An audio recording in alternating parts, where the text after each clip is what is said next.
평안하셨습니까? 초등교회 여러분. 오늘은 사순절 28일째 말씀과 삶에 대한 하나님의 말씀을 묵상하겠습니다. 다 같이 묵상하기 전에 다 같이 기도 드리겠습니다.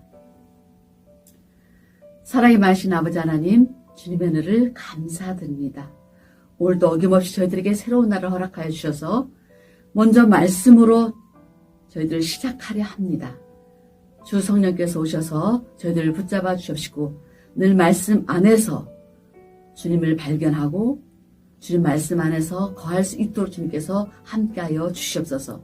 모든 걸 주님께 맡겨며 감사하신 예수님 이름으로 기도드려옵나이다. 아멘. 오늘 하나님의 말씀은 이사야 43장 1절에 있는 말씀입니다. 야곱아, 너를 창조하신 여호와께서 지금 말씀하시느니라. 이스라엘아, 너를 지으신 이가 말씀하시느니라. 너는 두려워하지 말라. 내가 너를 구속하였고 내가 너를 지명하여 불렀나니 너는 내 것이라. 아멘. 오늘 너는 내 것이라는 말씀으로 하나님 말씀을 같이 상고해 보겠습니다. 찬송가 305장 나 같은 죄인 살리시는 널리 알려진 노래입니다. 이 찬송을 작사한 존 뉴턴은 200명의 부활을 거느린 대규모 노예 상인이었습니다. 아프리카에서 흑인을 잡아다가 유럽의 노예로 파는 것이 그의 일이었습니다. 이 일은 아버지 때부터 내려온 일이었습니다. 그는 어렸을 때부터 아버지를 따라 이 사악한 일을 아무런 죄책감도 없이 했습니다.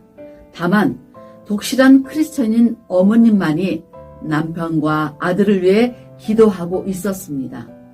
반전이 일어난 것은 그의 나이 22살 때입니다. 그는 심한 폭풍우를 만나 죽음에 직면하게 됩니다. 그때 어머니가 생각났습니다. 그리고 폭풍이는 바다 한가운데서 난생 처음 기도를 하게 됩니다. 다행히 목숨을 건져 살아나게 되었고 자신의 영혼과 삶에 대해 처음으로 생각하기 시작했습니다. 그러던 어느 날 런던에 정박하던 중 술에 취하여 길을 걷다가 사람들이 많이 모인 집에 호기심으로 들어가게 되었습니다. 그곳은 아주 작은 교회였습니다. 거기에서 한 젊은 전도사님으로부터 탕자의 비유에 관한 설교를 듣게 됩니다. 처음에는 무슨 소린가 하며 술에 취한 퀭한 눈으로 듣기 시작하였지만 점점 그의 얼굴이 변하고 눈에서 눈물이 나기 시작했습니다. 바로 그 자리에서 그의 삶이 변하기 시작했습니다. 그동안 돈을 위해 아무런 죄책감 없이 사람을 노예로 팔아왔던 지난 삶의 두려움이 엄습해 왔습니다.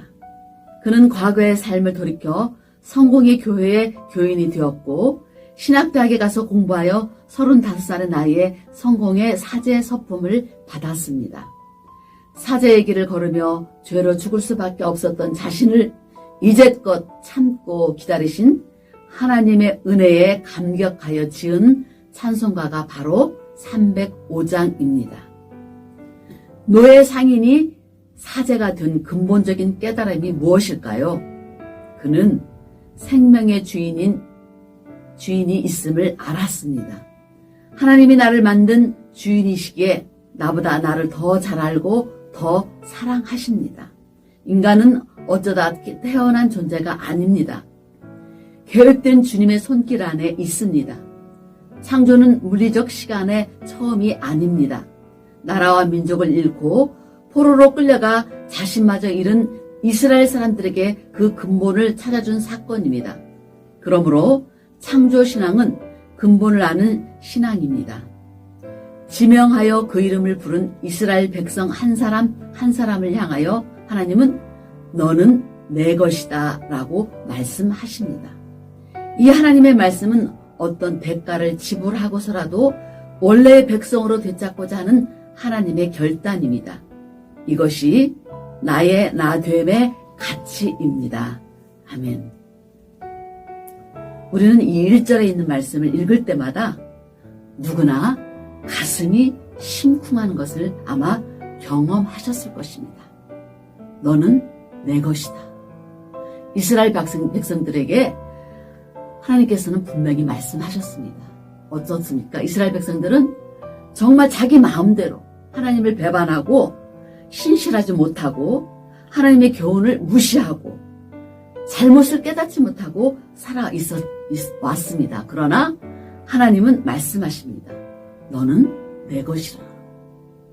우리는 분명히 이 말씀을 보면서 우리는 감격하지 않을 수가 없습니다. 우리가 이 세상에 살아가면서 우리가 힘들고 어려울 때, 넘어지고 쓰러질 때 나는 왜? 라고 물음을 할 때가 있습니다. 그러나 우리 하나님께서는 언제나 우리를 사랑해 주시고 너는 내 것이라고 불러 일으켜 세워주실 것입니다. 오늘 우리는 우리를 불러주신 고마우신 하나님 앞에 우리 각자를 지명하여 부르신 주님의 부름에 응답하는 삶을 살아가는 우리 모두가 되어야 되겠습니다.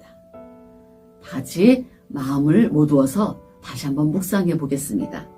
우리를 불러주신 고마우신 하나님, 우리 각자를 지명하여 부르신 그 주님의 부름에 합당하고 응답하는 삶을 살게 하여 주시옵소서. 예수님의 이름으로 기도드립니다. 아멘.